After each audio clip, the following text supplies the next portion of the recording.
नमस्कार दर्शकबिन, प्रेरणादायक भिडियो छ कुकुर किन थाक्यो। एक पटक स्वामी विवेकानन्दको आश्रममा एक व्यक्ति आउँछन् र प्रश्न गर्छन्, गुरु, म मेहनत त गर्छु, तर जति मेहनत गरे पनि म मेरो साथीहरूभन्दा सफल हुन सक्दिनँ।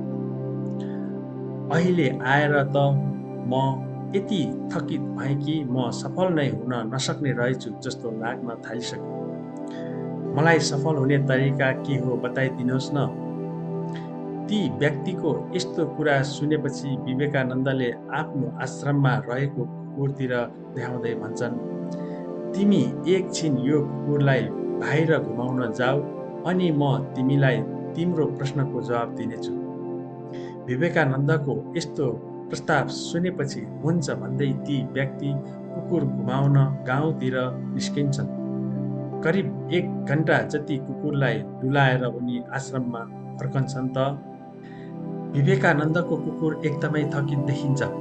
आफ्नो कुकुरलाई यति थकित र स्वाँ स्वाँ फ्याँ फ्याँ गरेको देखि विवेकानन्दले ती व्यक्तिलाई सोध्छन्, भाइ, हुन त तिमी र कुकुर सँगै घरबाट निस्क्यौ र घर फर्कँदा पनि सँगसँगै नै आयो, तर तिमी यति शान्त देखिन्छौ भने यो कुकुर चाहिँ किन यति विधि थकित देखिन्छ। विवेकानन्दको कुरा सुनेपछि ती व्यक्तिले भन्छन्, गुरु, जब म यो कुकुरलाई लिएर गाउँ घुम्न निस्केँ, यो कुकुरले बाटोमा भेटे जति सबै कुकुरलाई दौडेर जित्ने प्रयास गर्यो। त्यति मात्र होइन, जति पनि बाटोमा यसले मान्छेहरू र जनावरहरू देख्थ्यो सबैलाई भुक्ने गर्थ्यो। अनि त यो नथाकेर को थाक्ने त। फेरि विवेकानन्दले सोध्छन्, अनि तिमी चाहिँ किन थाकेनौ त? यो व्यक्तिले हाँस्दै भन्छ, गुरु पनि कस्तो कुरा गर्नुभएको, मलाई त गाउँ डुल्दा कसैलाई जित्नु नै थिएन, न त भुक्नु नै थियो। म त आफ्नै सुरमा हिँडेँ नि, आफ्नै रफ्तार र गतिमा हिँडेपछि पो थाक्छ भन्नुहोस् त। ती व्यक्तिको मुखबाट यति कुरा मात्र विवेकानन्दले के सुनेका थिए, उनले मुस्कुराउँदै भन्छन्, हो, तिमीले आफ्नो उत्तर पाइहाल्यौ नि। तिमी असफल हुनु र जीवनमा हरेस खानुको कारण पनि यही हो कि तिमी अनावश्यक व्यक्तिहरूसँग आफ्नो तुलना गर्छौ र उनीहरूलाई उछिन्न खोज्छौ।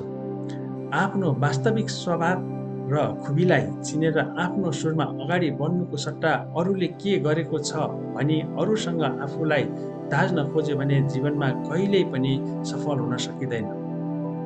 साथीले बिजनेस सुरु गर्यो भने तिमी पनि बिजनेस सुरु गर्छौ, यो नबुझेर कि तिम्रो बिजनेस गर्ने क्षमता छ कि छैन। साथी म्युजिक क्षेत्रतिर लाग्यो भने तिमी पनि त्यही सिको गर्छौ, यो नबुझेर कि तिमी भित्र म्युजिकको प्रतिभा छ छैन।